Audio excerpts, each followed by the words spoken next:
পিতা ভ্রাতা মিত্রের সঙ্গে ষড়যন্ত্র করেছো।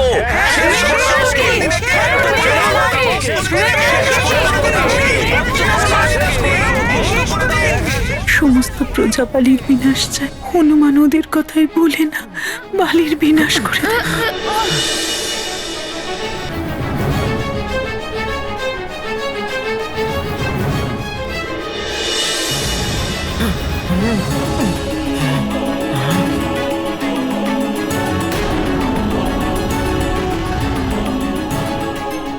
সুগ্রীব দাদাকে তোমার হাত থেকে বাঁচানোর জন্য আমি তোমাকে প্রহার করতে বাধ্য হয়েছি বালি দাদা, আমাকে ক্ষমা করে দিও। ছাড়ো আমায় মর্কট, অন্যথায় এর পরিণাম খুবই ভয়ঙ্কর হবে। না, আমি কিছুতেই বালি দাদাকে আঘাত দিতে পারি না। শুধু সুগ্রীব দাদারই নয়, মা আর পিতাশ্রীও খুব কষ্ট পাবে। মহারানী মাকে দেওয়া প্রতিশ্রুতি পালন করতে হবে আমাকে। হনুমান, তুমি আমায় প্রতিশ্রুতি দাও, সুগ্রীবের রক্ষা তো তুমি করবে, কিন্তু তোমার আর বালির মধ্যে কখনো যুদ্ধের পরিস্থিতি আসলে তুমি ওর বধ করবে না। মহারানী মা, আমি আপনাকে প্রতিশ্রুতি দিচ্ছি, আপনি যেমনটা বলেছেন ঠিক তেমনটাই হবে।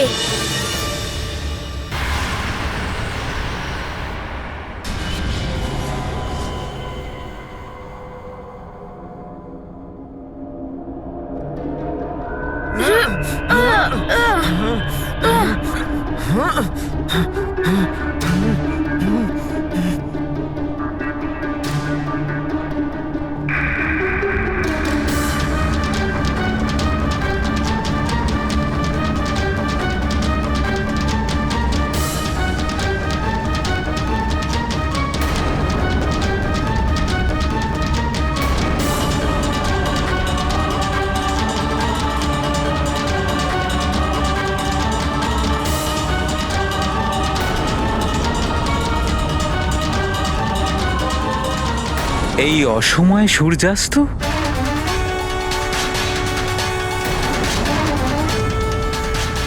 ভালোই হলো, সূর্যাস্ত হয়ে গেছে।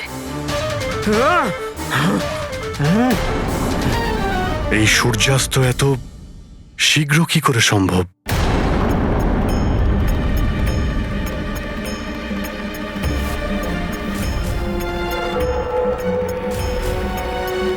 আচ্ছা, তাহলে এটা রাক্ষস কালনেমির কৃতকর্ম।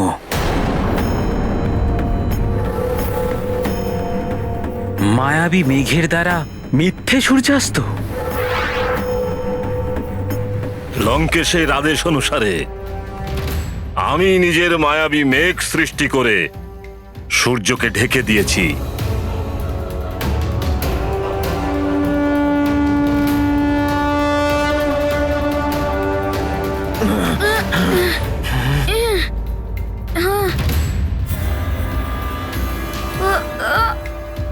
শান্ত হয়েছে হনুমান।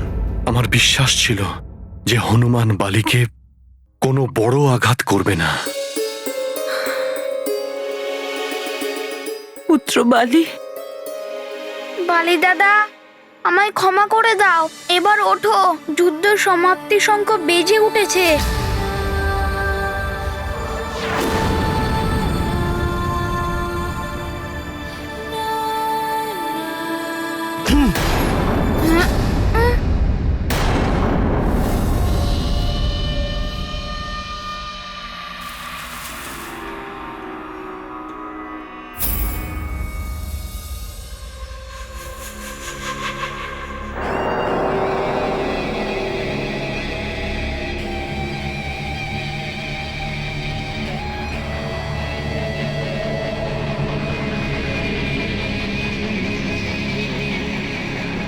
এত খারাপ সময়ও আসেনি মহান বালির যে ওঠার জন্য অন্য কারোর সহায়তার প্রয়োজন পড়বে।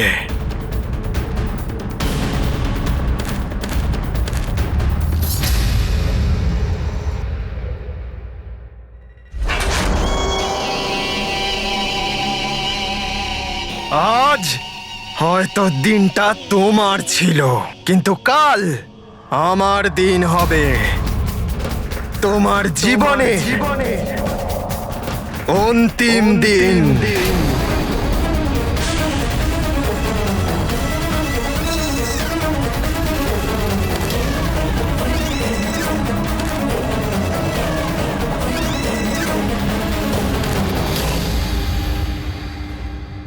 ভালো হয়েছে যে হনুমান নিজেকে থামিয়েছে, তা না হলে প্রজাদের কথা শুনে সূর্যাস্তের পূর্বেই সমস্ত কিছু সমাপ্ত করে দিতে পারত। ঠিকই বলেছেন আপনি স্বামী। কোনো তো বিশেষ কারণ নিশ্চয়ই আছে যা হনুমানকে এরকম করার থেকে থামিয়েছে।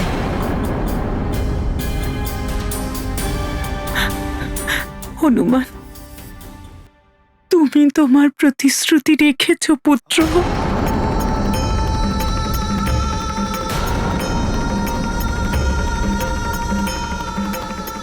কোন প্রতিশ্রুতির কথা বলছেন আপনি মহারানী?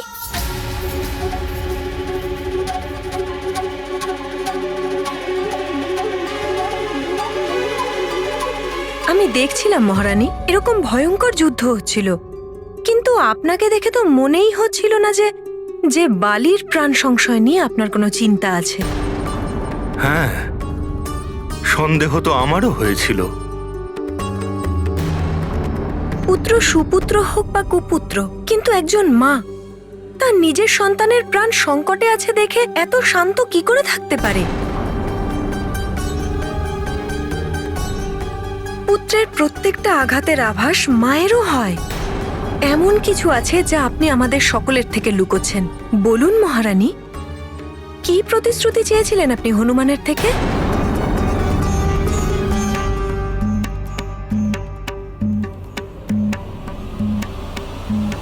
আমি হনুমানের কাছে বালির বধ না করার প্রতিশ্রুতি নিয়েছি। কি? এটা প্রতিশ্রুতি নয়, হনুমানের জন্য মৃত্যুদণ্ড। তুমি সহজ সরল নিষ্পাপ হনুমানের জীবন সংকটের মুখে ফেলে দিয়েছিলে। তুমি কিভাবে এরকম স্বার্থপর হলে মহারানী?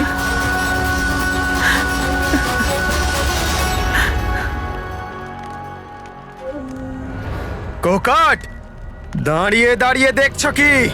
যদি দেবরাজ ইন্দ্রের দেওয়া কণ্ঠহার আমার কণ্ঠে থাকতো তাহলে আজ ওই মরকট শেষ হয়ে যেত।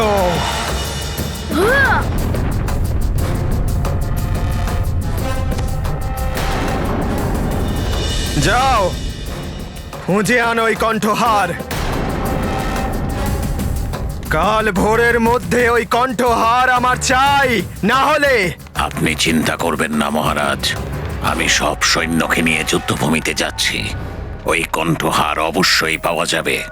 ওই কণ্ঠহারের অমোঘ শক্তি ওই মর্কটকে শেষ করবে। ওই একমাত্র শক্তি যা ওই মর্কটের শক্তির থেকে অনেক অধিক। আমি পুত্র মোহে বিবশ হয়ে ভালো মন্দ আর উচিত অনুচিত সবকিছু ভুলে গেছি। মায়ের মমতা স্বার্থপর করে দিয়েছে। মমতা?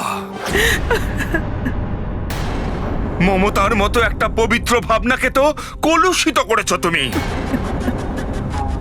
মমতা তাকে বলে না মহারানী, যা কোনো অন্য মায়ের মমতাকে আঘাত পৌঁছয়। তুমি একবারের জন্য ভাবলে না যে ওই দুষ্ট অধার্মিক বালি কত বড় সংকট উৎপন্ন করতে পারে হনুমানের জন্য? সহজ সরল হনুমান কিচ্ছু করতে পারবে না, কারণ ওকে তো প্রতিশ্রুতির বন্ধনে তুমি আবদ্ধ করে রেখেছো।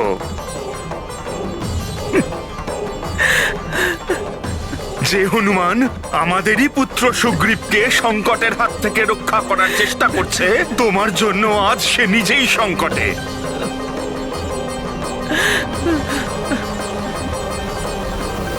ধিক্কার জানাই তোমার এহেন মমতাকে।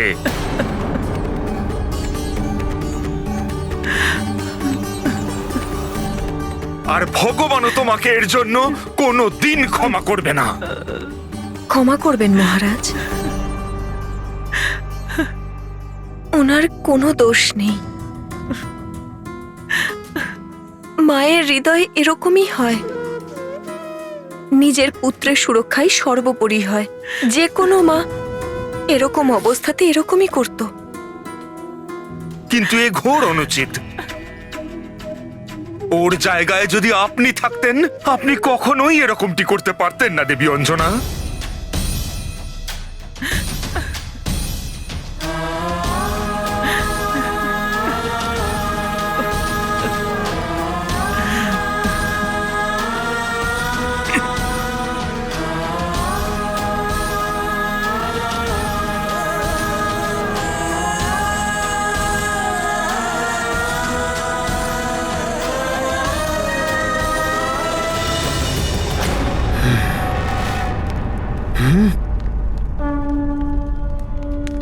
মর্কট, হনুমান, মহারাজ বালির শিবিরের দিকে সাবধান।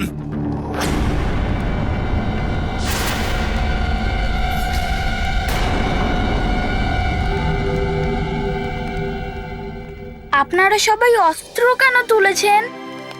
যুদ্ধের সময় শেষ হয়ে গেছে। আমি আমার দাদা বালি দাদার সঙ্গে দেখা করতে এসেছি।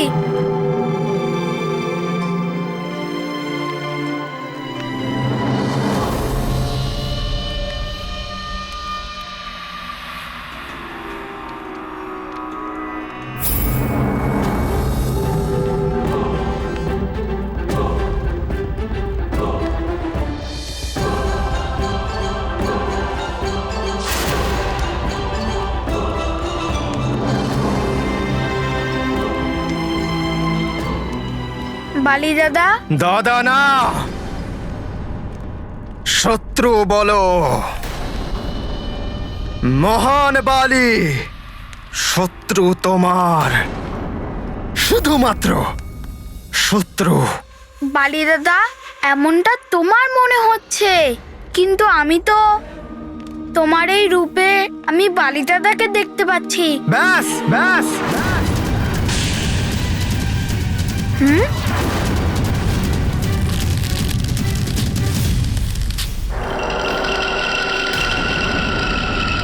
নাটক করে এই মহান বালির সাথে সন্ধি করতে চাও তুমি? কোন রকম সন্ধি হতে পারে না তোমার আর আমার মধ্যে। কাল পুনরায় যুদ্ধ হবে, আর সেই যুদ্ধের একমাত্র পরিণাম হবে বিনাশ, আমার অথবা তোমার। এখানে এসে কোনো লাভ হবে না, বেরিয়ে যাও এখান থেকে। বালি দাদা, আমি এখানে কিছু নিতে নয়, দিতে এসেছি।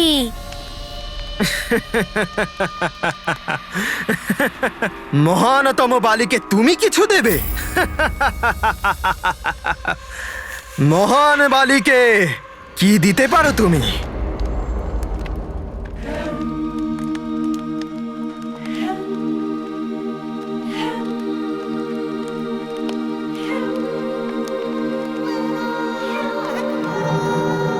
বালি দাদা,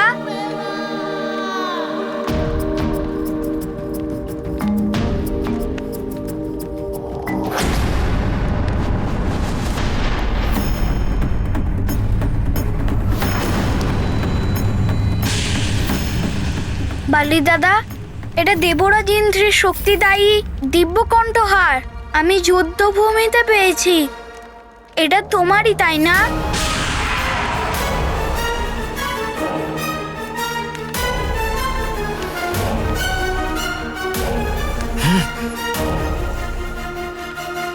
হ্যাঁ, এটা আমারই।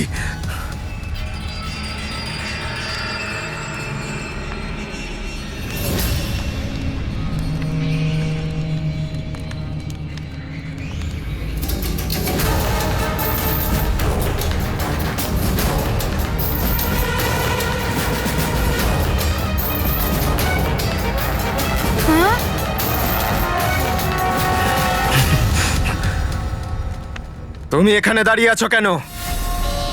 এখানে আসার উদ্দেশ্য সফল হয়েছে তো? যাও, চলে যাও।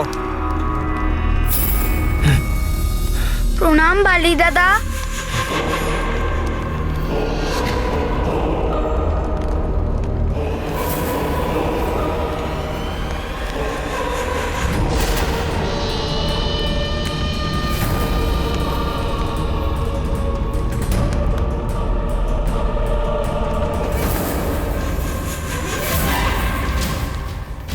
মূর্খ মর্কট, নিজেরই শত্রুর হাতে নিজেরই মৃত্যুর অস্ত্র তুলে দিয়ে গেল।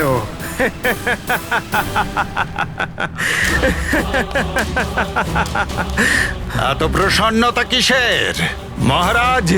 শক্তিশালী বালি,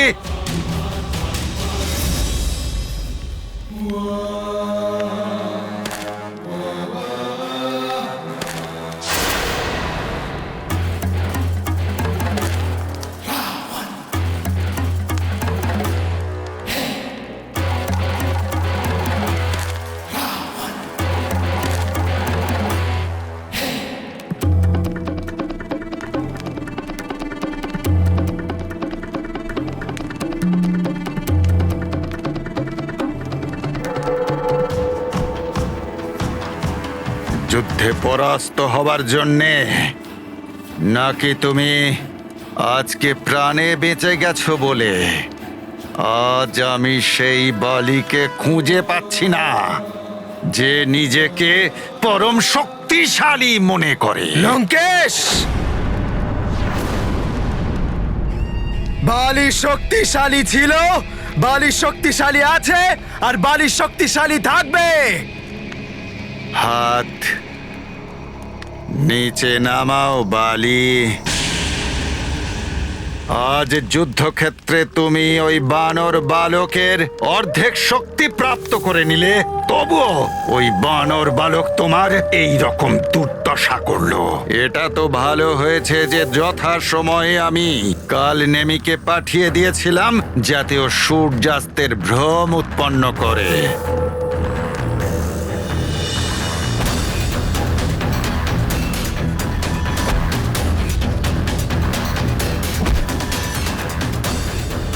তোমার প্রাণ বাঁচিয়ে দিয়েছি, না হলে আজ তুমি যে অবস্থায় ছিলে তাতে তোমার না।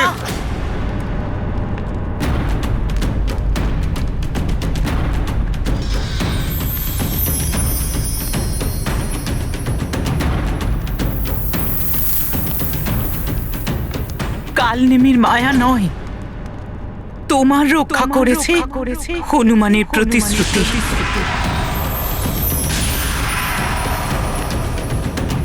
হনুমান, তুমি আমায় প্রতিশ্রুতি দাও, সুগ্রীবের রক্ষা তো তুমি করবে, কিন্তু তোমার আর বালির মধ্যে কখনো যুদ্ধের পরিস্থিতি আসলে তুমি ওর বধ করবে না। মহারানী মা, আমি আপনাকে প্রতিশ্রুতি দিচ্ছি, আপনি যেমনটা বলেছেন ঠিক তেমনটাই হবে। এরকম প্রতিশ্রুতি দেওয়ার আগে তুমি একবারও ভাবলে না যে এই প্রতিশ্রুতি রক্ষার পরিণাম কি হতে পারে?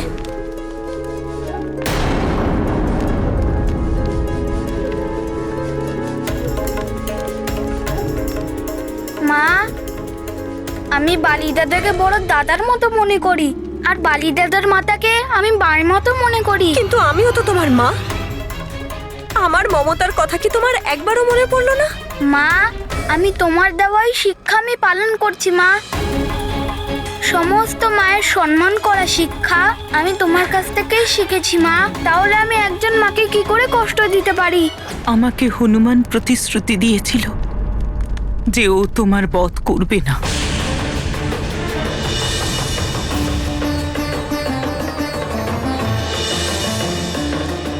সেই প্রতিশ্রুতি রক্ষার্থে হনুমান তোমার জীবন দান করেছে। এখনো সময় আছে বালি, এদের মতো কুসংসর্গ ত্যাগ করো, অন্যথা তোমার দুষ্কর্ম, তোমার দুষ্ট প্রবৃত্তি বারবার আমার হৃদয়কে কষ্ট দিচ্ছে।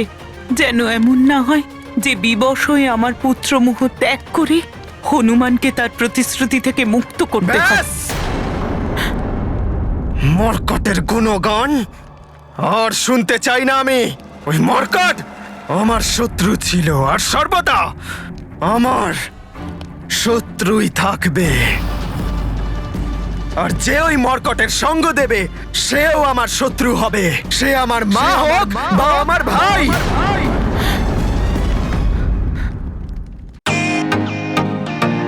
Welcome to bitten world. How may assist you? নতুন ফ্ল্যাটের জন্য একটা স্ট্যান্ড ফ্যান আর কুলার নেব। এই পচা গরম থেকে একটু স্বস্তি চাই। বাজার চলতে সব ব্র্যান্ড আর ভরসাযোগ্য নয়। তার জন্য তো আমাদের ফ্যান আছে, all purpose bullet table fan, ceiling fan. আমাদের সিলিং ফ্যান কিন্তু 30 মাসের ওয়ারেন্টি সহ পাওয়া যায়। আছে ফারাটা 2 বছরের ওয়ারেন্টি, 17 থেকে 20 মিটার এয়ার ফ্লো, মধ্যবিত্তের সাধ্যের মধ্যে একমাত্র ভরসাযোগ্য ব্র্যান্ড বিটেন। আমাদের কুলারের কিন্তু অনেক range, 45 litres, 50 litres, 70 litres, 90 litres, 110 litres. Honeycomb সহযোগে বিটেনের সব কুলারের ওয়ারেন্টি 1 বছর। চেনা হাওয়ায় অচেনা অনুভূতির জন্য একমাত্র আদর্শ বিটেন। গরমে স্বস্তি পেতে বিটেনের ফ্যান হোক বা কুলার আজই আনুন বাড়িতে। Beaten, digitally yours. আমি বালি দাদাকে কিছুতেই শত্রু মনে করতে পারি না। বালি দাদা তো আমাদেরই পরিবারের সদস্য। কিন্তু বালি তো তোমাকে শত্রুই মনে করে। কিন্তু মা, হনুমান তো বালি দাদার মতো হতে পারে না, তাই না মা? বালি দাদাকে বধ করার ব্যাপারে হনুমান তো স্বপ্নেও কখনো ভাবতে পারে না। আমি স্বপ্নেও ভাবতে পারিনি যে তোমার মতো কুপুত্রের জন্ম দেব আমি। তুমি নিজেকে মহান মনে করো না? তোমার মাতা পিতার থেকেও মহান হয়ে গেছো তুমি। চুপ করো মা। ব্যাস বালি, এই শেষবার তোমাকে বোঝাচ্ছি, হনুমানকে তুমি তোমার মিত্র করে নাও, অন্যথা হনুমানের সাথে তোমার শত্রুতা তোমার বিনাশের কারণ না হয়ে ওঠে।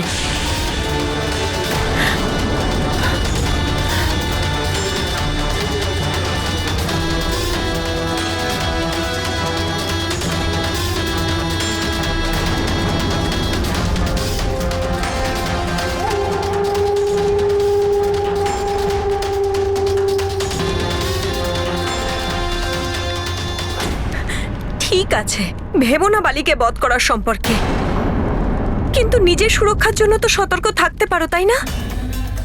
স্বয়ং নিজের হাতে দৈবিক শক্তিধারী ওই হার তুমি বালিকে দিয়ে এলে। মা, ওই হারটা তো বালি দাদারই ছিল, তাই না? আমি পেয়েছি, তাই বালি দাদাকেই দিয়ে দিয়েছি। হনুমান মানিক আমার, কবে বুঝবে সত্যিটা?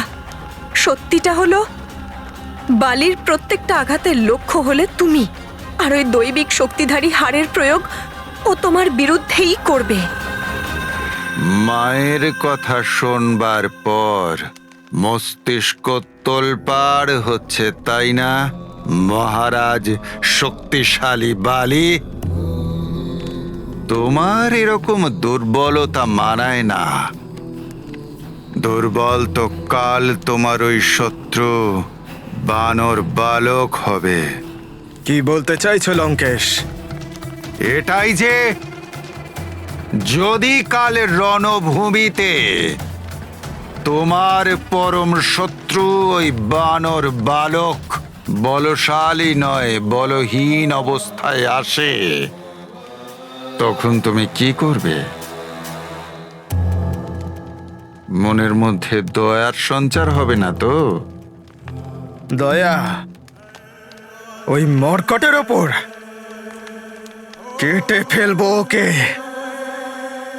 টুকরো টুকরো করে। অসহায় হয়ে পড়ে থাকবে ও যুদ্ধভূমিতে। সত্য বলছো তো তুমি? যুদ্ধে পিছিয়ে আসবে না তো? আমাকে কি ওই মর্কটের মতো মূর্খ ভেবেছ যে আমার শত্রুকে শেষ করার সুযোগ পেয়েও ওকে জীবিত ছেড়ে দেব? কিন্তু লঙ্কেশ, আমরা কি করে ওই মর্কটকে শক্তিহীন করব?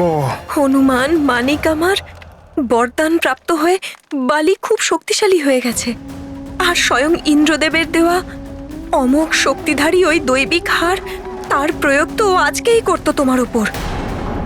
কিন্তু তার তো প্রয়োগ করতে পারেনি বালি দাদা, তাই না? হনুমান, তুমি কেন বুঝতে পারছো না? তুমি প্রতিশ্রুতিবদ্ধ। আর বালি, ওর চোখে তোমার জন্য অসীম ঘৃণা দেখতে পেয়েছি। না না, তোমাকে ওর মুখোমুখি আমি দাঁড়াতে দেব না।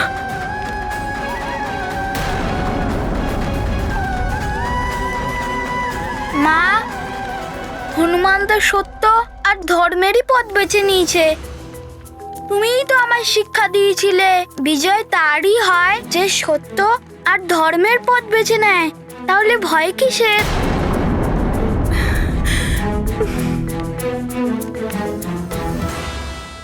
যাই হয়ে যাক না কেন, আমি তোমাকে বালির সাথে যুদ্ধ করার অনুমতি দিতে পারবো না। অঞ্জনা, হনুমান সত্য কথাই বলছে।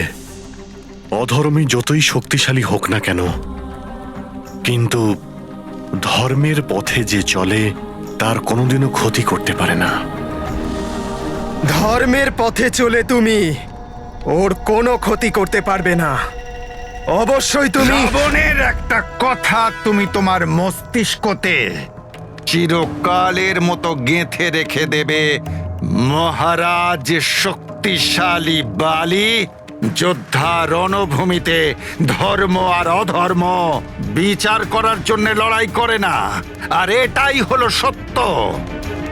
যুদ্ধ করে শুধুমাত্র যুদ্ধে বিজয় লাভ করার জন্যে। আর রাবণ কি করবে আর কি করবে না তুমি শুধু মনঃসংযোগ করতে থাকো। যে কাল রণভূমিতে তুমি ওই শক্তিহীন বানর বালককে কি করে বধ করবে সেইটা নিয়েই ভাবো। ভাবো তাকে কিভাবে বধ করবে, কিভাবে কষ্ট দেবে ওই শক্তিহীন বানর বালককে। মহারাজ বালি। লঙ্কেশ, তোমার দৃঢ় বিশ্বাস যে তুমি যেমন বলছো ঠিক তেমনটাই ঘটবে? আমি রাবণ, মায়াবী রাক্ষস কুলের সম্রাট। আমি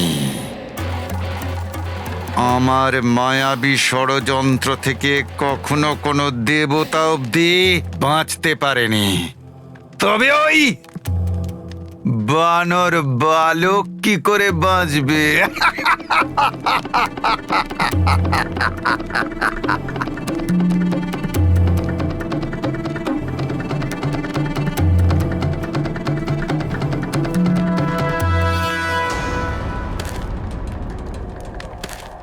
মহারাজ দশানন, এত রাতের সময় আপনি আমার কুটিরে? ঋষিবর, আপনি এই লঙ্কায় রাক্ষসদের সমক্ষে সুরক্ষিত আর জীবিত কার কৃপায় আছেন? আপনার জন্য দশানন। না না ঋষিবর, না। আপনি আপনারই আচরণের জন্যে হরিভক্তি ত্যাগ করেছিলেন, সেই জন্যে আপনি রাক্ষসদের মধ্যে থাকা সত্ত্বেও সুরক্ষিত আছেন।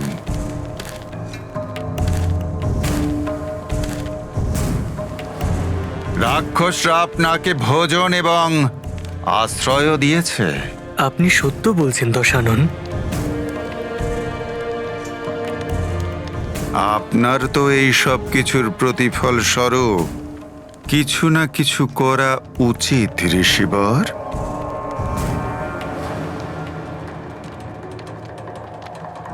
কি হলো, অবাক হচ্ছেন কেন? অবাক কেন হব দশানন? একদিন তো এটা হওয়ারই ছিল। আপনার অন্ন খেয়েছি আমি, আপনার কাছ থেকে উপকৃত হয়েছি আমি। এই পরিস্থিতিতে ইচ্ছুক হই বা না হই, আপনার আদেশ অমান্য করতে পারি না। সঠিক কথা বলেছেন আপনি ঋষিবর। হ্যাঁ, একটা শিক্ষা নিশ্চয়ই পেয়েছি আজ আমি। যারাই অধর্মীদের সঙ্গ নিয়েছে তাকেও একদিন স্বয়ং ওদের সঙ্গ দিতে গিয়ে ওই অধর্মীদের সঙ্গে হাঁটতে হয়। বুদ্ধিমত্তা তো এটাই ঋষিবর। শুধু একটা কথা আপনি মনে রাখবেন, আমার কোনো কাজ করতে গেলে ধর্ম আর অধর্মের ভ্রান্তি মনের মধ্যে কখনোই আনবেন না, বুঝলেন? দশানন, যেমন অন্ন খায় মন তেমনই তৈরি হয়। লঙ্কায় থাকতে থাকতে এখানকার অন্ন খেতে খেতে আমার মধ্যে অসুরীয় পরিবর্তন এসেছে। যা আপনি বলবেন আমায় তাই করতে হবে।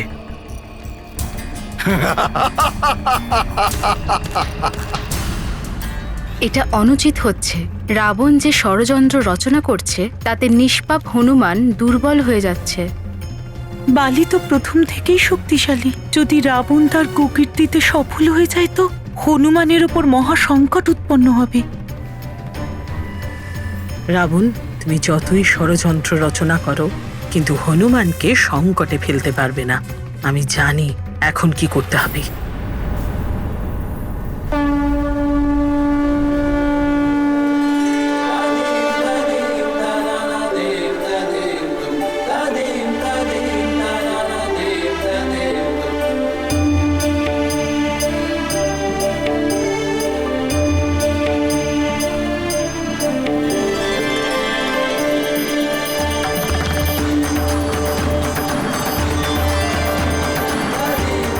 প্রণাম ঋষিবর। এই বালকের সাথে ছলনা করতে হবে আমায়? এই কেমন কাজ দিলেন লঙ্কেশ?